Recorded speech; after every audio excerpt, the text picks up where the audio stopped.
আবারও আজকে নিয়ে চলে এসেছি কালকের দিনটা তোমাদের নিউমেরোলজি ওয়াইজ কেমন যাবে, মানে 25শে জুন তোমাদের কেমন যাবে ডেট অফ বার্থ ওয়াইজ আমি পরপর বলবো। ভিডিওটা শুরু করার আগে বলে দিই, যারা এখনও আমার ফ্রি রেমেডি গ্রুপে জয়েন করোনি কমেন্ট সেকশনে লিঙ্ক দেওয়া আছে, তোমরা জয়েন করে যেতে পারো। আমি কিন্তু আজকে ঠিক রাত্রি 11টার সময়তে divine peace by Tanaya Facebook page থেকে ফ্রি ট্যারোট লাইভে আসছি, তো সবাই কিন্তু কোশ্চেন নিয়ে রেডি থেকো। তো চলো এবার তোমাদেরকে বলে দিই যে নিউমেরোলজি ওয়াইজ কালকের দিনটা তোমাদের জন্য কেমন যাবে। তো দেখো ফার্স্টে আমি বলি যারা ডেট অফ বার্থ হচ্ছে 1, 10, 19 আর 28, তোমাদের কিন্তু কালকের দিনটা আত্মবিশ্বাসের সঙ্গে শুরু করবে, ঠিক আছে? তাহলে কিন্তু তোমরা সাফল্য পাবে।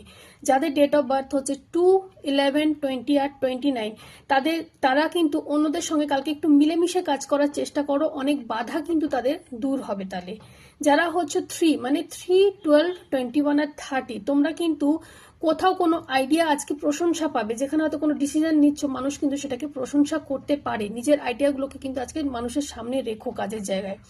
যারা হচ্ছে নাম্বার 4, 13, 22 আর 31, তাদেরকে বলবো পরিকল্পনা করে কাজ করলে আজকে কিন্তু তোমরা সাফল্য পেতে পারো।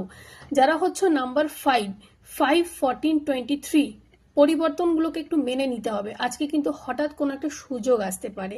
চলো নেক্সট 6, 7, 8, 9 কিন্তু নেক্সট ভিডিওতে ঠিক রাত্রি 10টার সময় তোমাদের সামনে আসবে এখানে। তো সবাই সুস্থ থেকো, ভালো থেকো, আর এনার্জিটাকে ক্লেম করার জন্য ভিডিওটাকে একটু লাইক আর শেয়ার করে দিও, একটা কমেন্ট করো। Thank you angel, thank you universe.